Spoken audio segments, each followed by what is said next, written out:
Iodine. Estimate the amount of iodine in given solution by titrating it with standard solution of sodium thiosulphate. अच्छा, इसकी जो concentration आपको देंगे, मैं suppose कर रहा हूँ कि ये सोडियम थायोसल्फेट 0.01 मोलर है। अमाउंट ऑफ आयोडीन का मतलब आमतौर पर ये होता है कि ग्राम पर डी एम क्यूब, कितने ग्राम डिजॉल्व है 1 डी एम क्यूब यानी 1 लीटर में। ठीक है, अब ये सोडियम थायोसल्फेट आयोडीन की ये कंसनट्रेशन होती है, इक्वेशन होती है, आयोडीन 0 से -1 में रिड्यूस हो जाता है और ये ऑक्सीडाइजिंग एजेंट होता है। आयोडीन 0 से होता है ना, ये 6 सर आयोडीन 0 से -1 में रिड्यूस हो रहा है। ठीक है, और सोडियम थायोसल्फेट जो ना सोडियम +2 है, ऑक्सीजन -6 है, तो ये +4 हो गया, तो 1 + 2 हो गया। और इसमें ऑक्सीजन -12 हो गई, सोडियम +2 हो गया, तो ये +10 हो गया, और 4 है तो 1 हो गया 2.5। ठीक है, तो ये 2 से 2.5 का मतलब ये कि बढ़ ही रहा है ना, ये ऑक्सीडाइज हो रहा है। अब क्या करेंगे, हम ये करेंगे कि मोलरिटी Na2S2O3 और यहाँ पे रख लेंगे हम आयोडीन। तो सोडियम थायोसल्फेट की जो मोलरिटी है वो आपको 0.1 मोलर गिवन है, और इसकी मोलरिटी आपको फाइंड आउट करनी है।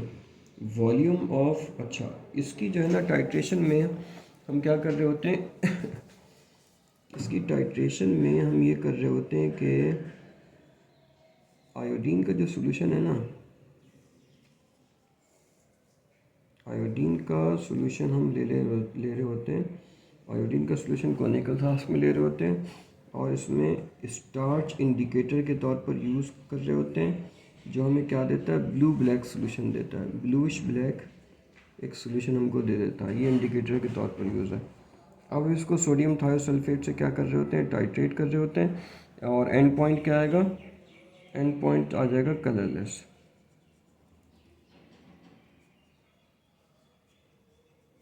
ठीक है, यहाँ से कौन सा आ रहा है, यहाँ से आ रहा है Na2S2O3 का सोल्यूशन आ रहा है, और फाइनल पॉइंट क्या हो जाएगा, कोनेवो। अब कोनिकल फ्लास्क में हमारे पास क्या है, आयोडीन है, तो इसका वॉल्यूम क्या हो जाएगा, इसका वॉल्यूम हो जाएगा 10 ml, और ये ब्यूरेट में है तो इसका वॉल्यूम हो जाएगा मीन ब्यूरेट रीडिंग, जो कि क्या हो जाएगा 10 ml, मैंने सपोज किया हुआ है। ठीक है, नंबर ऑफ मोल जो है ना, इसके नंबर ऑफ मोल है 2 मोल, और इसके जो नंबर ऑफ मोल है वो कितने हैं, 1 मोल। तो फॉर्मूला क्या हो जाएगा, M1V1/N1 is equal to M2V2/N2। तो M1 है 0.1 और V1 है 10 और N1 है 2, और M2 है मालूम करना है, V2 है 10 और N2 है 1। तो ये 10 से 10 कैंसिल होगा, 0.1 डिवाइडेड बाई 2, तो M2 आपके पास आ जाएगा 0.05। देखो मोलर, ये हमारे पास क्या आ गया है, 0.05 मोलर हमारे पास है आयोडीन। ठीक है, ये आंसर होगा। नहीं, तो मोल पर डीएम क्यूब है ना, मोलरिटी की यूनिट होता है मोल पर डीएम क्यूब, आपने इसको ग्राम पर डीएम क्यूब में कन्वर्ट कर लो। ठीक है, अब मोलरिटी जो होती है ना, ये हमारे पास है 0.05 मोल पर डीएम क्यूब। ठीक है, और मोल को ग्राम में कन्वर्ट करने के लिए क्या करते हैं, मॉलिक्यूलर मास से मल्टीप्लाई करते हैं, है ना। तो 0.05 मोल को ग्राम में कन्वर्ट करना है, मास होगा ना सर, मोल ग्राम, हाँ तो mole multiply by molar mass, molar mass होगा ना। तो अब इसको क्या कर दोगे, 127 होता है ना इसका मोलर मास, तो ये हो जाएगा 127 मल्टीप्लाई बाय 2। अब देखो कितना आ रहा है, 127 multiply by 2 multiply by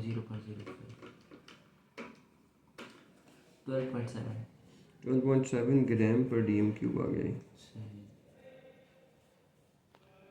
strength आ गई है इसकी। अच्छा, पर डी एम क्यूब के लिए डी एम की पावर -3 लगाते हैं, लेकिन अगर आपने स्लैश बना दिया ना फिर डी एम क्यूब आएगा, पर डी एम क्यूब, ठीक है, फिर माइनस का साइन नहीं आएगा।